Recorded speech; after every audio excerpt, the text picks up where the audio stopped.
ഡാമിന്റെ ശരിക്കുള്ള അവസ്ഥ ഇപ്പം എന്താണ്? അത് വീക്കല്ലേ? ആൾക്കാർ ഇതിനൊരു സൊല്യൂഷൻ ആയിട്ട് നമുക്ക് പിന്നെ 130 വർഷം പഴക്കം എന്ന് പറയണ ചെറിയ പഴക്കമാണോ? ഒരു പ്രാവശ്യം തകർന്ന ഡാമാണ് നമ്മൾ 100 വർഷമായിട്ടും പൊളിച്ചു മാറ്റി കളയാണ്ട് നമ്മൾ സൂക്ഷിച്ചു വെച്ചുകൊണ്ടിരിക്കുന്നു നിധി പോലെ. It's a criminal offence against our nation. ഞാൻ ഈ പറയുന്നത് തലതരച്ച ആൾക്കാരോടല്ല കേട്ടോ, ഞാൻ കുട്ടികളോടും യുവാക്കളോടുമാണ് പറയുന്നത്. നിങ്ങൾ രണ്ടാം സ്വാതന്ത്ര്യ സമരത്തിന് നേതൃത്വം കൊടുക്കണം.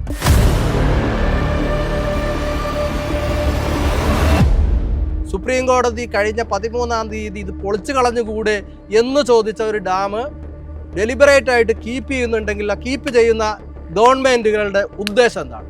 അതിനെക്കുറിച്ച് ഒരു നാഷണൽ ഏജൻസി അന്വേഷിക്കണമെന്നാണ് എനിക്ക് പറയാൻ. 15 million people are directly under this dam. അദ്ദേഹം പറഞ്ഞു why not a new dam? അത് ഏത് കൊച്ചുകുട്ടിക്കും തോന്നുന്നതല്ലേ ഈ പഴയ സാധനം മാറ്റി പുതിയതൊരെണ്ണം ഉണ്ടാക്കി കൂടെ എന്ന് ചോദ്യം എന്ന് വെച്ചാൽ ഒരു കോമൺ സെൻസ് അല്ലേ? അത് സുപ്രീം കോടതി ഇതിനു മുമ്പും ചോദിച്ചിട്ടുണ്ട്. കമന്റ്സിൽ കാണുന്നല്ലോ ഇപ്പൊ പൊട്ടുവോ നാളെ പൊട്ടുവോ. തമാശയ്ക്ക് പറയുന്നതൊന്നുമല്ല, ഇത് പൊട്ടുമെന്ന് പറയുന്നത് അഡ്വക്കേറ്റ് റസൽ ജോയിയും അല്ല, വിദഗ്ധ സമിതിയാണ്. നിങ്ങളൊന്ന് ആലോചിച്ച് നോക്ക്, നമ്മുടെ മക്കള് നമ്മുടെ കൺമുമ്പിൽ വീഴുക, ഉടനെ നമ്മളും വീഴുക. അങ്ങനത്തെ ഒരു അവസ്ഥയെക്കുറിച്ച് നമുക്ക് ചിന്തിക്കാൻ പറ്റുമോ? അപ്പോൾ ഇവരുടെ സർട്ടിഫിക്കറ്റിന് എന്ത് വിലയാണുള്ളത്? എന്ത് വിലയുണ്ട്? നമ്മുടെയൊക്കെ ജീവനൊക്കെ ഇവരെ വല്ല വിലയും കൽപ്പിക്കുന്നുണ്ടോ? ഒരു ഡാമിൻ്റെ ശക്തി കൊണ്ടല്ല, അതെനിക്ക് ഉറപ്പാണ്. ഇത്രയും നാൾ നിന്നത് ഒരുപക്ഷെ ഇതിൻ്റെ അടിയിൽ 1.5 കോടി ജനങ്ങളുണ്ട് ഡയറക്ട്ലി അണ്ടർ ദിസ് ഡാം. ഇഞ്ചി മൈ മീൽ പാർട്ട്ണർ. ഇടുക്കിയിൽ കനത്ത മഴയാണ്. മുല്ലപ്പെരിയാർ ഡാം തുറന്നു വിട്ടിരിക്കുന്നു. പെരിയാർ നദി കലങ്ങി ഒഴുകുന്നു. ഇതിൻ്റെ എല്ലാ ഇടയിലും നമ്മൾ എപ്പോഴെങ്കിലും സീസണലായി ഡിസ്കസ് ചെയ്യുന്ന ഒരു കാര്യം മാത്രമാണ് മുല്ലപ്പെരിയാർ ഡാം തകർന്നാൽ എന്താകുമെന്ന്. പക്ഷേ ഇതിൻ്റെ പിന്നാലെ തന്നെ സേവ് കേരള ബ്രിഗേഡ് എന്ന ഓർഗനൈസേഷനിലൂടെ ഇതിന് പിന്നാലെ നടക്കുന്ന ഒരു വ്യക്തിയാണ് ഇന്ന് എൻ്റെ കൂടെ ഉള്ളത്, പ്രസിഡന്റ് ആയിട്ടുള്ള Russel Joy sir. Hello sir, welcome. നമസ്കാരം.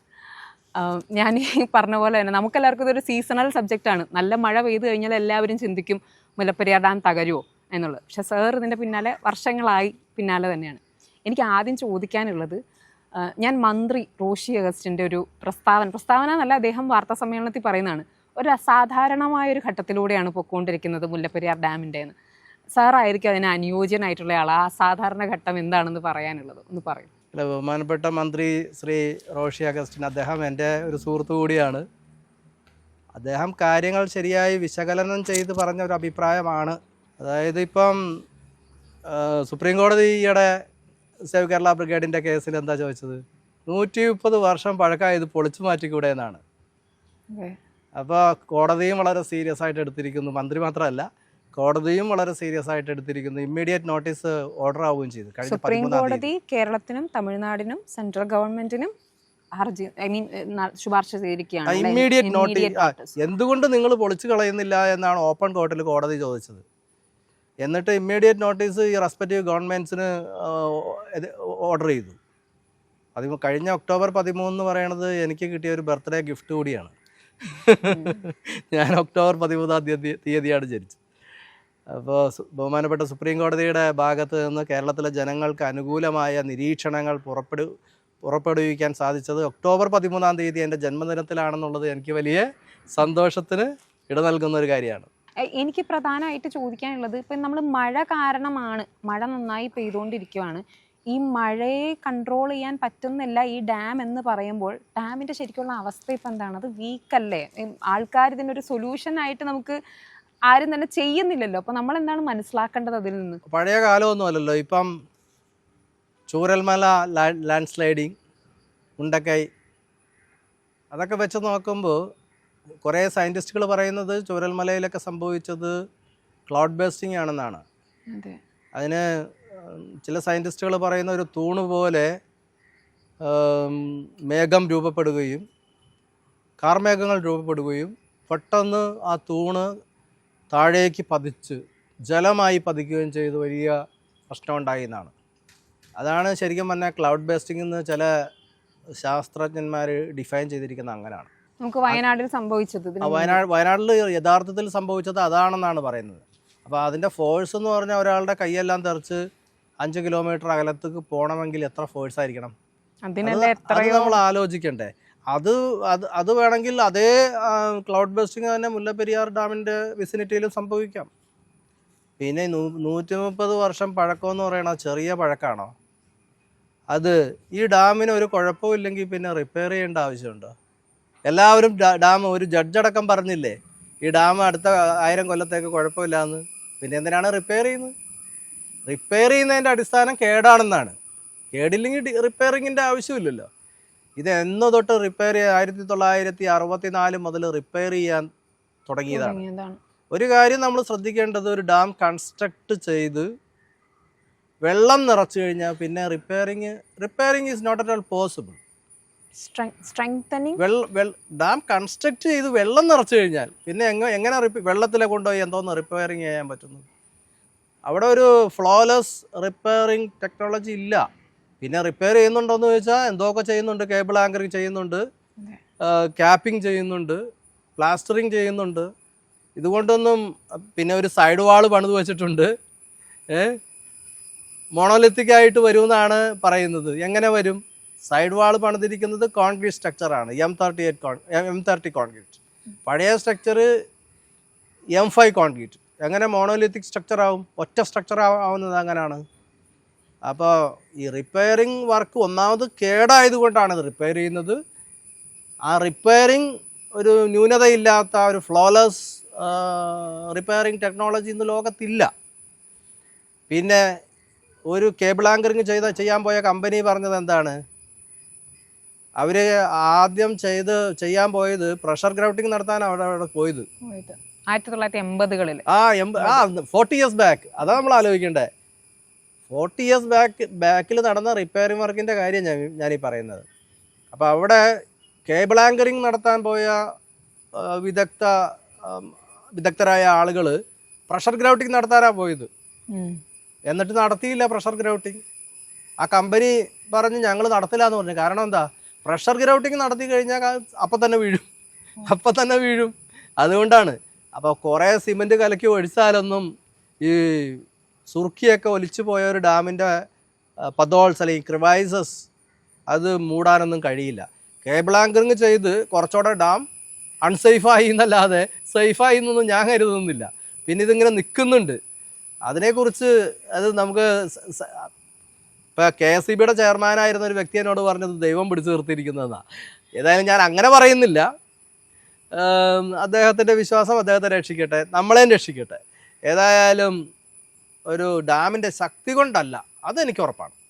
ഡാമിൻ്റെ ശക്തി കൊണ്ടല്ല ഈ ഡാം അവിടെ ഇത്രയും നാൾ നിന്നത്.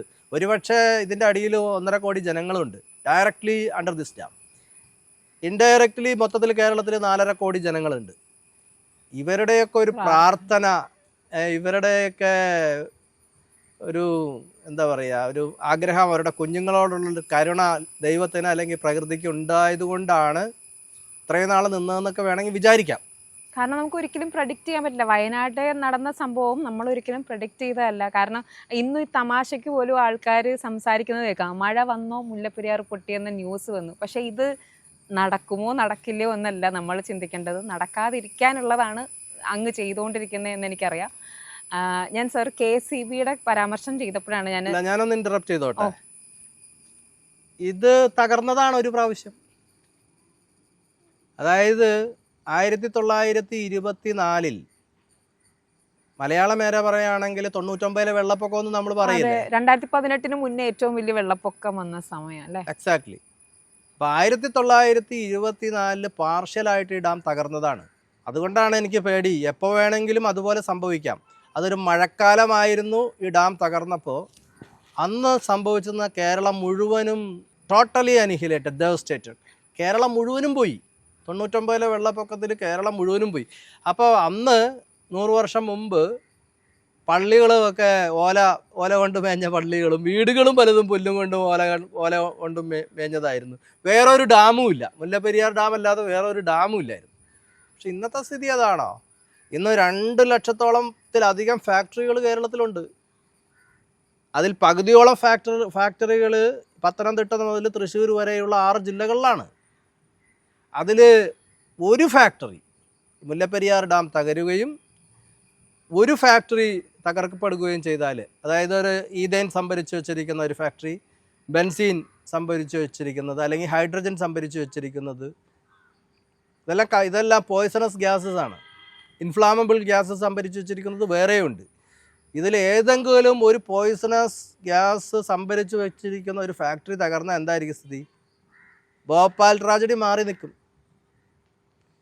ഭോപ്പാലിൽ നമ്മൾ കണ്ടതാണ്, കാറ്റടിക്കുന്ന സ്ഥലത്തെല്ലാം ജനങ്ങൾ നിന്ന നെപ്പിൽ വീഴുവാണ്. നിങ്ങളൊന്ന് ആലോചിച്ച് നോക്ക്, നമ്മുടെ മക്കൾ നമ്മുടെ മുമ്പിൽ കൺമുമ്പിൽ വീഴുക, ഉടനെ നമ്മളും വീഴുക. അങ്ങനത്തെ ഒരു അവസ്ഥയെക്കുറിച്ച് നമുക്ക് ചിന്തിക്കാൻ പറ്റുമോ? ഒന്ന് ആലോചിക്കണം. ഒരു പ്രാവശ്യം തകർന്ന ഡാമാണ് നമ്മൾ 100 വർഷമായിട്ടും പൊളിച്ച് മാറ്റി കളയാണ്ട് നമ്മൾ സൂക്ഷിച്ച് വെച്ചുകൊണ്ടിരിക്കുന്നത്. നിധി സൂക്ഷിക്കുന്ന പോലെ നമ്മുടെ മരണ വാറണ്ടാണത്. അതുപോലെ സൂക്ഷിച്ചു വെച്ചിരിക്കുന്നത്. ഇങ്ങനെ എത്ര ഒരു കാര്യം ചേർത്ത് പറയാണ്, ഞാനിപ്പോൾ ഒരു ഫാക്ടറി തകർന്ന് ഈഥെയിൻ പുറത്തേക്ക് വരുന്ന കാര്യമാണ് പറഞ്ഞത്. നമുക്ക് സദേൺ നേവൽ കമാൻഡ് ഇല്ലേ ഇവിടെ?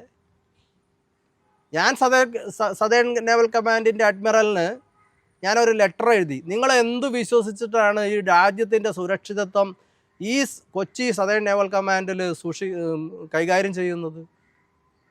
അവർ പറഞ്ഞത് എന്താണെന്നറിയോ? സംഭവം ശരിയാണ്, പക്ഷേ ഇത് സുപ്രീം കോടതിയുടെ പരിഗണനയിലാണ്. സുപ്രീം കോടതിയുടെ പരിഗണനയിലായതുകൊണ്ട് വൈസ് അഡ്മിറലിനോ സദേൺ നേവൽ കമാൻഡിലോ അതിൽ ഇൻ്റർഫിയർ ചെയ്യാൻ ബുദ്ധിമുട്ടുണ്ട് സാങ്കേതികമായി എന്ന് പറഞ്ഞിട്ടാണ് അവർ റിപ്ലൈ തന്നത്.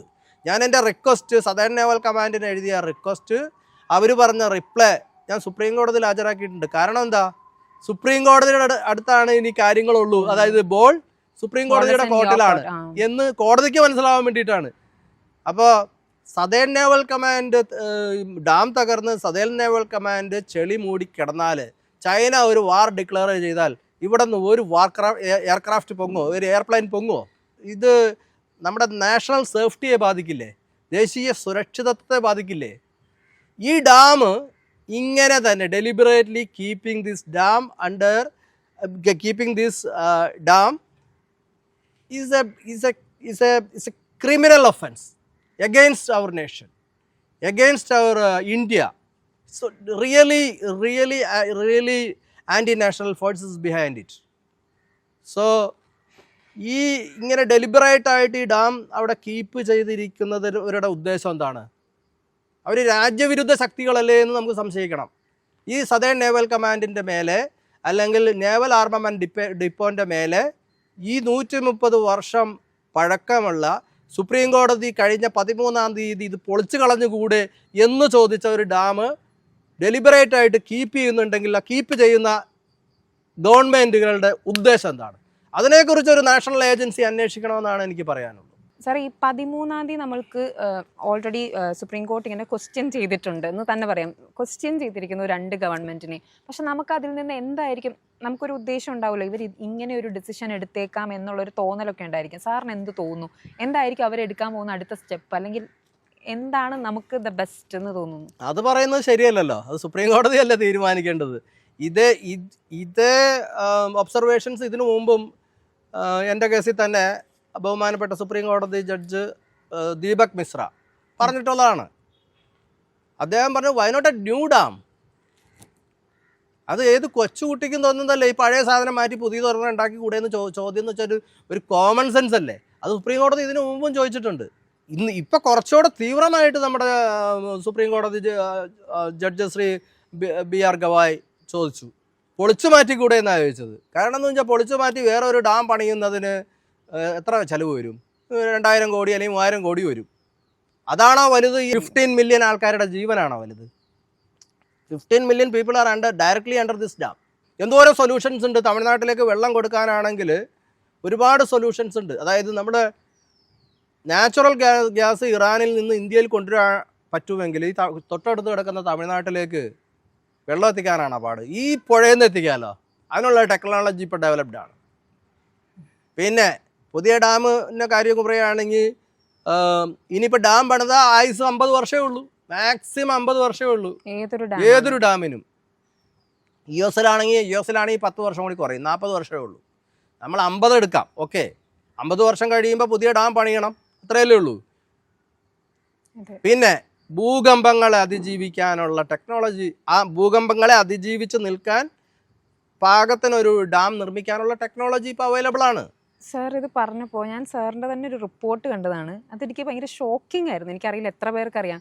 240 earth quakes, minor earth quakes കേരളത്തിൽ റിപ്പോർട്ട് ചെയ്യപ്പെട്ടിട്ടുണ്ട് എന്നുള്ളൊരു. അത് ഞാൻ KSCB അതിൻ്റെ റിപ്പോർട്ട് വാങ്ങിയിട്ടുണ്ട്. അതിലാണ് പറയുന്നത് 240 ട്രമേഴ്സ് ഉണ്ടായിട്ടുണ്ട്. അതിൽ ഏറ്റവും വലിയ എർത്ത് ക്വേക്ക് ഉണ്ടായത് 4.1 ആണ്. അപ്പോൾ ഈ 4.1 എന്നുള്ളത് മുല്ലപ്പെരിയാർ ഡാമിൻ്റെ വിസിനിറ്റിയിൽ സംഭവിച്ചാൽ തീർന്നു. അവിടെ പണ്ടൊരിക്കൽ കുറച്ച് ദൂരെ ഒരു ചെറിയൊരു മൈനർ ട്രമർ ഉണ്ടായതിൻ്റെ ഫലമായിട്ട് ഡാമിൽ ക്രാക്ക് വന്നിട്ടുണ്ട്. ആ ക്രാക്ക് ഇപ്പോഴും ഉണ്ട്, അങ്ങനെ തന്നെ നിൽക്കുന്നു. മുല്ലപ്പെരിയാർ ഡാം കൺസ്ട്രക്ട് ചെയ്ത് അതിൽ വെള്ളം നിറച്ച സമയത്ത് തന്നെ ക്രാക്ക് വന്നിട്ടുണ്ട്. അതും ക്യൂർ ചെയ്യാൻ പറ്റിയിട്ടില്ല. ആ ക്രാക്കൊക്കെ ഇപ്പോഴും ഉണ്ട്. അതൊക്കെ ഓട്ടയടച്ചും ഓരോ കാര്യങ്ങൾ ചെയ്തും വെള്ളം കൂടുതൽ ഒഴുകി വരുമ്പോൾ വെള്ളം കുറച്ചും പിന്നെ ഓട്ടയടച്ചും ഇങ്ങനെ കൊണ്ടു നടക്കുകയാണ്. അപ്പം ഈ പെട്ടെന്ന് ഒരു ഫ്ലഡൊക്കെ വരുവാണെങ്കിൽ എവിടെ ഓട്ട അടയ്ക്കാൻ പറ്റും? പെട്ടെന്നൊരു ഫ്ലഡ് വരുവാണെങ്കിൽ immediately the dam suddenly will be collapsed. അപ്പോൾ അങ്ങനെ ഒരു അൺഫോർസീൻ ഈവൻറ്റ് നടക്കുകയാണെങ്കിൽ നമുക്ക് ഒന്നും അതിന് നമ്മുടെയൊക്കെ it's all beyond our capacity. നമ്മുടെ സയൻസിനോ മനുഷ്യനോടെ ശക്തിക്കോ മനുഷ്യൻ്റെ കാര്യങ്ങൾക്കോ ഒക്കെ ഒരു പരിധിയുണ്ട്. അതിൻ്റെയൊക്കെ മേലെയാണ് ഈ ഡാമിൻ്റെ എല്ലാം തകർച്ച. ഇന്ത്യയിൽ തന്നെ 50ഓളം ഡാംസ് തകർന്നിട്ടുണ്ട്. കണക്കിൽ 36 ഉള്ളൂ. യഥാർത്ഥത്തിൽ 50ഓളം ഡാമുകൾ തകർന്നിട്ടുണ്ട്. ലക്ഷക്കണക്കിന് ആൾക്കാർ മരിച്ചിട്ടുണ്ട്. കോടിക്കണക്കിന് രൂപയുടെ പ്രോപ്പർട്ടി നശിച്ചിട്ടുണ്ട്. അവിടെയൊക്കെ ശ്രദ്ധിക്കേണ്ട ഒരു കാര്യം, സെൻട്രൽ വാട്ടർ കമ്മീഷൻ ഇതൊക്കെ ഓക്കെ ആണെന്ന് സർട്ടിഫൈ ചെയ്ത ഡാംസ് ഇതല്ല. അപ്പോൾ ഇവരുടെ സർട്ടിഫിക്കറ്റിന് എന്ത് വിലയാണ് ഉള്ളത്? എന്ത് വിലയുണ്ട്? നമ്മുടെയൊക്കെ ജീവനൊക്കെ ഇവരെ വല്ല വിലയും കൽപ്പിക്കുന്നുണ്ടോ? എന്നോട് ഈ മുല്ലപ്പെരിയാർ ഡാമിൻ്റെ കൺസ്ട്രക്ഷനിൽ പാർട്ടിസിപ്പേറ്റ് ചെയ്ത ഒരു എഞ്ചിനീയർ പറഞ്ഞത്, ഞങ്ങൾ അമ്മ പറഞ്ഞ പോലെ 40 വർഷം മുമ്പ് ഇത് എക്സാമിനേഷൻ നടത്തി ഗുഡ് സർട്ടിഫിക്കറ്റ് കൊടുത്ത് പോയ തട്ട് എന്ന് പറയുന്ന ഒരു എഞ്ചിനീയർ, അദ്ദേഹം തിരുവനന്തപുരം ആ എയർപോർട്ടിൽ തിരിച്ചു പോകാനായിട്ട് കയറാൻ നേരത്ത് പറഞ്ഞൊരു വാക്കുണ്ട്, എൻ്റെ ആയുസിൽ ഇത് തകരില്ല. അത് എന്തോന്നാ ഒരു എഞ്ചിനീയറിൻ്റെ വായിൽ നിന്ന് വീണ ഒരു വാക്കാണ്. എന്തോന്നാ അയാൾ പറയുന്നത്? അതൊക്കെ വിശ്വസിച്ചിട്ടാണ് ആളുകൾ. അപ്പം അയാൾ വിചാരിക്കണേ എന്താ, അത്രയും കാലമൊക്കെ ഡാം പൊയ്ക്കോളും, പിന്നെ ഞാൻ മരിച്ചിട്ട് തകർന്ന പിന്നെ ആരും എന്നെ കുറ്റം പറയാൻ ഞാനില്ലല്ലോ. ആ ഒരു ധൈര്യത്തിന് ഫ്ലൈറ്റ് പിടിച്ച് പോയ ആളാണ് ഈ ഡാം എക്സാമിൻ ചെയ്ത്. അപ്പം ഇവർ പറയണതൊക്കെ വിശ്വസിക്കുന്ന മലയാളികൾ എന്തായി? എനിക്കതാ ചോദിക്കാനുള്ളത്. നമ്മളെന്തായി? ഈ കമൻസിൽ കാണുന്നുള്ളൂ, ഇപ്പം പൊട്ടുവോ നാളെ പൊട്ടുവോ എന്നുള്ള ഒരു ചോദ്യത്തിനപ്പുറം ഇതിന് വേറൊരു തലം കൂടി ഇല്ലേ ശരിക്കും? അതിനെപ്പറ്റി ഒന്ന് പറയാമോ? അത് ആളുകൾ ചിന്തിക്കുന്ന കൂടി ഉണ്ടാവില്ല. നിങ്ങൾ പൊട്ടും എന്ന് പറയുന്നു, പൊട്ടുന്നില്ല. പക്ഷെ ഇതിന് വേറൊരു തലം തീർച്ചയായിട്ടും ഉണ്ട്. അത് സാറൊന്ന് പറയോ? തീർച്ചയായിട്ടും അമ്മ ചോദിച്ച ചോദ്യമാണ് ഏറ്റവും പ്രസക്തം. കാരണം നമ്മുടെ ഒരു കവി പണ്ട് പാടിയിട്ടുണ്ട്, പാരതന്ത്ര്യം മാനികൾക്ക് മൃതിയേക്കാൾ ഭയാനകം. അതായത് ഇതിപ്പോൾ പലരും പറയാറുണ്ട്, 2ാം സ്വാതന്ത്ര്യ സമരമാണ് സാറ് നയിക്കുന്നതെന്ന് എൻ്റെ അടുത്ത് പറയാറുണ്ട്. ശരിക്കും പറഞ്ഞാൽ അതെ, ഇത് 2ാം സ്വാതന്ത്ര്യ സമരമാണ്. കാരണം സ്വാതന്ത്ര്യ സമരത്തിൻ്റെ കാരണങ്ങളിൽ ഒന്ന്, നമ്മുടെ റിസോഴ്സസ്, നമ്മുടെ റോ മെറ്റീരിയൽസ് കളക്ട് ചെയ്തിട്ട് ചെറിയ വിലയ്ക്ക് കളക്ട് ചെയ്തിട്ട് ബ്രിട്ടനിൽ കൊണ്ടുപോയി സംസ്കരിച്ച് നമുക്ക് കൊണ്ടുവന്ന് തരുന്നു, വിറ്റ് ധാരാളം കാശുണ്ടാക്കുക. ഇതാണ് ബ്രിട്ടീഷുകാർ ചെയ്തത്. അന്ന് ഈ പരിപാടി നടത്തിയ വെറും ഒരു ഗതിയില്ലാത്ത ബ്രിട്ടീഷുകാരുണ്ടല്ലോ, ഭയങ്കര സമ്പന്നരായി അവിടെ ഹൗസ് ഓഫ് ലോർഡ്സിൽ മെമ്പർഷിപ്പ് വരെ എടുത്ത്. അങ്ങനെ വന്നു കഴിഞ്ഞപ്പോഴാണ് ഇതിലെന്തോ കളിയുണ്ടല്ലോ എന്ന് ബ്രിട്ടീഷ് ഗവൺമെൻറ് തോന്നിയത്. അപ്പോഴാണ് സൈമൺ കമ്മീഷൻ വന്നത്. എങ്ങനെയാണ് ഇവർ സമ്പത്ത് ആർജിക്കുന്നതെന്ന് ചോദിച്ചുകൊണ്ട് അന്വേഷിക്കാൻ വേണ്ടിയിട്ട് സൈമൺ കമ്മീഷൻ വന്നത്. അപ്പോൾ ശരിക്കും പറഞ്ഞാൽ ഇപ്പോൾ തമിഴ്നാട് ചെയ്യുന്നതും അതാണ്. നമ്മുടെ വെള്ളം കൊണ്ടുപോയി അവിടെ വീടാന്തരം കൊടുത്ത് മീറ്റർ വെച്ച് കാശ് വാങ്ങുന്നു. നമ്മുടെ വെള്ളം വ്യവസായത്തിന് കൊടുത്ത് കാശ് വാങ്ങുന്നു. നമ്മുടെ വെള്ളം കൃഷിക്ക് കൊടുത്ത് പണം സമ്പാദിക്കുന്നു. കൃഷിയിൽ നിന്ന് മാത്രം തമിഴ്നാട് ഗവൺമെൻറ് കണക്ക് പ്രകാരം 50,000 കോടി രൂപ പ്രതിവർഷം ലാഭമുണ്ടാക്കുന്നു എന്നാണ് പറയുന്നത്. അവരുടെ ഔദ്യോഗികമായ കണക്കാണ്. ഇലക്ട്രിസിറ്റി ഉൽപ്പാദിപ്പിക്കുന്നു. തമിഴ്നാട് എനർജി സർപ്ലസ് സ്റ്റേറ്റ് ആണ്. ഇലക്ട്രിസിറ്റി ഉൽപ്പാദിപ്പിക്കുന്നു 438 മുതൽ 468 കോടി വരെ രൂപയ്ക്കുള്ള ഇലക്ട്രിസിറ്റി പ്രതിവർഷം അവർ ഉൽപ്പാദിപ്പിക്കുന്നു. നമുക്കെന്താ കിട്ടണേ? നമുക്ക് ഫലത്തിൽ ഒന്നും കിട്ടുന്നില്ല. അതാണ് അവസ്ഥ. ഏതാണ്ട് ഒരു ചെറിയ തുക തരുന്നുണ്ട്. അത് മേടിക്കണേ ഭേദം മേടിക്കാതിരിക്കലാണ്.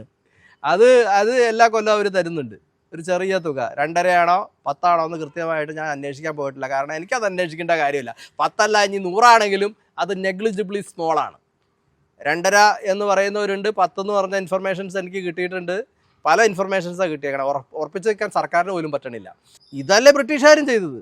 നമ്മുടെ റോ മെറ്റീരിയൽസ് കൊണ്ടുപോയി ഇംഗ്ലണ്ടിൽ സംസ്കരിച്ച് ഇവിടെ കൊണ്ടുവന്ന് വിറ്റ്, നമ്മുടെ വെള്ളം കൊണ്ട് കൃഷി നടത്തി പച്ചക്കറി ഉണ്ടാക്കി ഇവിടെ കൊണ്ടുവന്ന് വിൽക്കുന്നു. അവർ സമ്പന്നരാകുന്നു. എങ്ങനെ? ഇന്ത്യയിലെ 2ാമത്തെ സാമ്പത്തിക ശക്തിയുള്ള സംസ്ഥാനമായി തമിഴ്നാട് വളർന്നു. കേരളത്തിൻ്റെ അവസ്ഥ എന്താണ്? കേരളം എത്ര വലിയ സാമ്പത്തിക ശക്തിയാണെന്ന് ഞാനിവിടെ ഇരുന്ന് ചോദിച്ചാൽ നിങ്ങൾ ചിരിക്കും, ഇല്ലേ? തമിഴ്നാട് ഇന്ത്യയിലെ 2ാമത്തെ സാമ്പത്തിക ശക്തിയായി വളരാനുള്ള ഒരു കാരണം നമ്മളെ എക്സ്പ്ലോയിറ്റ് ചെയ്തുകൊണ്ടാണ് അവരങ്ങനെ ആയത്. അപ്പോൾ ശരിക്കും പറഞ്ഞാൽ നമ്മൾ അടിമത്തത്തിലാണ്. നമ്മുടെ ഒരു കാര്യം ചിന്തിക്കണം. നമ്മുടെ നാട്ടിലാണ് ഡാം നിൽക്കുന്നത്. ഭരണം ആർക്കാണ്? തമിഴ്നാടിന്. അപ്പോൾ പിന്നെ ഈ കോൺസ്റ്റിറ്റ്യൂഷൻ എന്ന് പറയുന്ന സാധനം എന്തിനാ? അതും ഫെഡറൽ കോൺസ്റ്റിറ്റ്യൂഷൻ എന്തിനാണ്? സംസ്ഥാനത്തിൻ്റെ അതിർത്തികളൊക്കെ നിശ്ചയിച്ച് അതിർത്തിയുടെ ഉള്ളിൽ ഇന്ന സംസ്ഥാനം ഭരിക്കും, ഈ അതിർത്തിക്കുള്ളിൽ മറ്റേ സംസ്ഥാനം ഭരിക്കും, അങ്ങനെയല്ലേ? ഇത് തമിഴ്നാട് കേരളത്തിൽ കയറി ഭരിക്കുന്നു. നമുക്ക് ആത്മാഭിമാനമില്ല, മാനാഭിമാനമില്ലാത്തവർ തമിഴ്നാടിന് വേണ്ടി പാദസേവ ചെയ്യുന്നു. അപ്പോൾ നമ്മൾ എന്ത് ചെയ്യണം? ഞാൻ ഈ പറയുന്നത് തലതരച്ച ആൾക്കാരോടല്ല കേട്ടോ, ഞാൻ കുട്ടികളോടും യുവാക്കളോടുമാണ് പറയുന്നത്.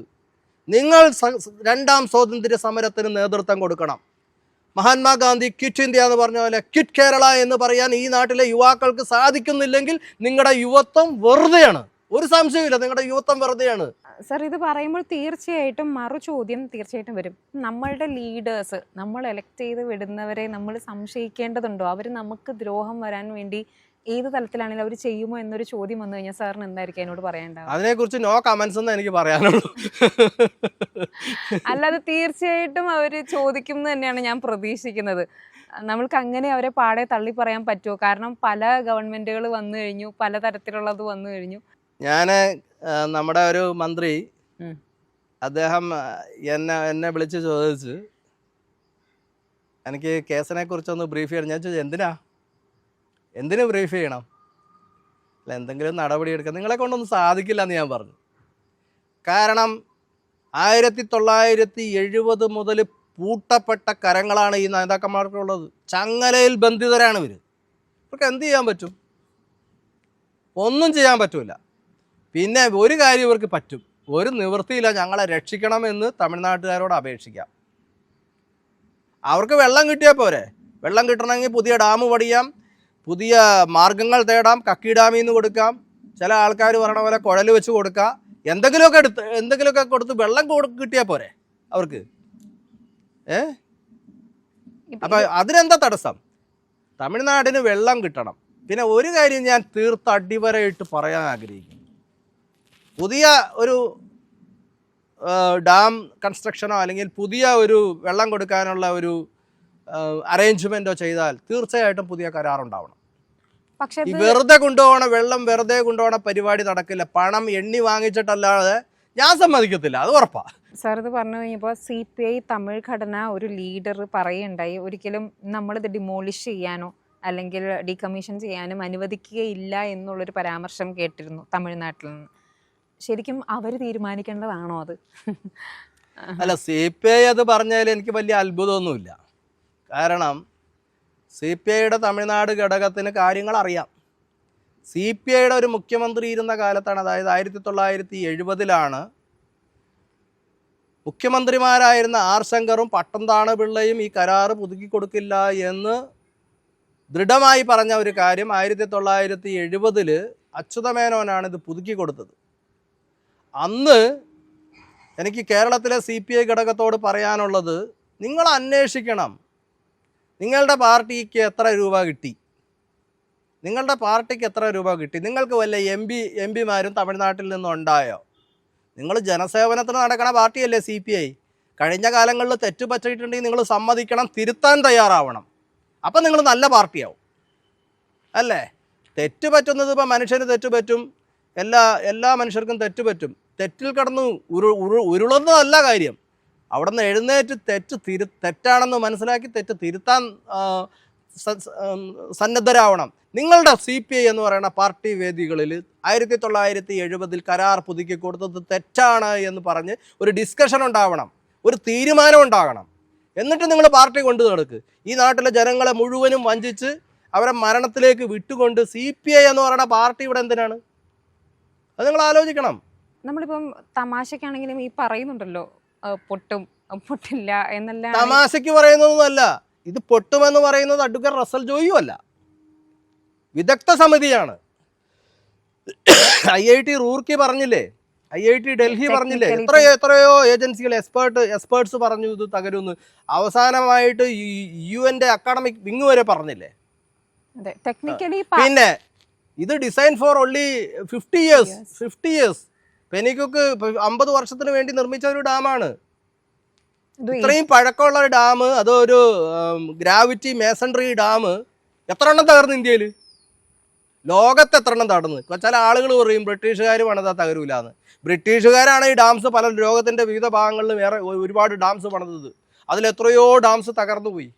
130 വർഷം പഴക്കമുള്ള ഈ ഒരു ചുണ്ണാമ്പ് സ്ട്രക്ചർ ഇനി വെച്ചുകൊണ്ടിരിക്കുന്നത് അതിപ്പോൾ അത് നമ്മൾ മരിക്കലാണ്, അപമാനാണിത്. ഇഞ്ചി മൈ മീൽ പാർട്ട്ണർ.